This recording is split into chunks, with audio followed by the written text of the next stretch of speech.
দেশে দিনকে দিন বৃদ্ধি পাচ্ছে সন্ত্রাসবাদী কার্যকলাপ, হুঁশিয়ার গোয়েন্দা বাহিনী। কিন্তু আমাদের রাজ্য পুলিশ এখনও ভাত ঘুমে। আগরতলা বিমানবন্দরকে আন্তর্জাতিক রূপ দেওয়ার পরিকল্পনা করছে রাজ্য সরকার, কিন্তু বিমানবন্দর কর্তৃপক্ষের দায়িত্বজ্ঞানহীনতা ও খামখেয়ালিপনা এই পরিকল্পনার উপর এঁকে দিচ্ছে প্রশ্নচিহ্ন। মঙ্গলবার দুপুরের পর থেকেই আগরতলা বিমানবন্দরের পার্কিং জোনে দাঁড়িয়েছিল TR01 AR0756 নম্বরের একটি গাড়ি। বিমানবন্দরের মতো হাই সিকিউরিটি জোনে দীর্ঘক্ষণ গাড়িটি দাঁড়িয়ে থাকলেও হেলদোল ছিল না বিমানবন্দর কর্তৃপক্ষের। অবশেষে রাতে বিমানবন্দরে নিযুক্ত CISF জওয়ানদের নজরে পড়ে দাঁড়িয়ে থাকা গাড়িটির দিকে। সাথে সাথেই জওয়ানরা এয়ারপোর্ট থানাতে পুরো ঘটনাটি জানিয়ে দেয়, কিন্তু থানাবাবু কান্তিলাল বৈদ্য তখনই কোনো রকম পদক্ষেপ নেয়নি। কিছুটা সময় বিমানবন্দর ভ্রমণ শেষে ফের থানাতে এসে বসে যান কান্তিবাবু। মঙ্গলবার সকালে ফের একবার বিমানবন্দরে এসে হম্বিতম্বি শুরু করেন তিনি।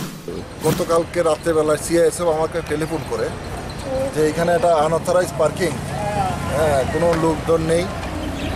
তো আমরা এসেছিলাম এখানটায়, এসে দেখেছি কোনো লোকজন নেই, গাড়ি লক করা। এটা একটা অনেক দিনের সমস্যা। যারা হয়তো প্যাসেঞ্জার এরা এখানে পার্ক করে চলে যায় উইদাউট এনি অথরিটি, কেউ জানায়ও না।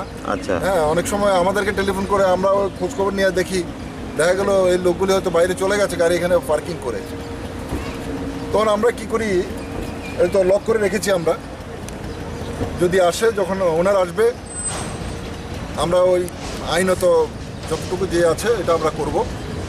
এটা একটা জ্বলন্ত সমস্যা আমাদের কাছে, প্রায় সময় এমন হচ্ছে, আমরা এই জন্য অ্যাওয়ারনেস করছি। পরে গাড়ির নম্বর সূত্র ধরে পুলিশ জানতে পারে গাড়ির মালিকের নাম শুভ্রা চৌধুরী। ওনার বাড়ি রাজধানীর কৃষ্ণনগর ঠাকুরপল্লী এলাকায়, কিন্তু মালিকের সন্ধান এখনও পায়নি পুলিশ। এদিকে পার্কিং জোনের দায়িত্বপ্রাপ্তরা জানান, গাড়ি বিমানবন্দরে প্রবেশের সময় কোনো রকম চেকিং করেন না তারা। একমাত্র বিমানবন্দর থেকে বেরিয়ে যাওয়ার সময়ই রাখা হয় পার্কিং ফি। সবাই তো পার্কিং করে, আমরা কামনে কমে পার্কিং ফিটা যাইতে তোমরা টাকা নাও না? আমরা তো যাইতে ঢোকার সময় কোনো কিছু নাও? ঢোকার সময় আমরা তো বাইরে এক্সিটের ভিতরে থাকি আমরা। এদিকে শুভবুদ্ধি সম্পন্ন জনগণের অভিমত, বিমানবন্দর যেহেতু একটা হাই সিকিউরিটি জোন, সেহেতু এই জায়গায় নিরাপত্তা ব্যবস্থা আরও শক্তপোক্ত করুক কর্তৃপক্ষ। Bureau report, news vanguard.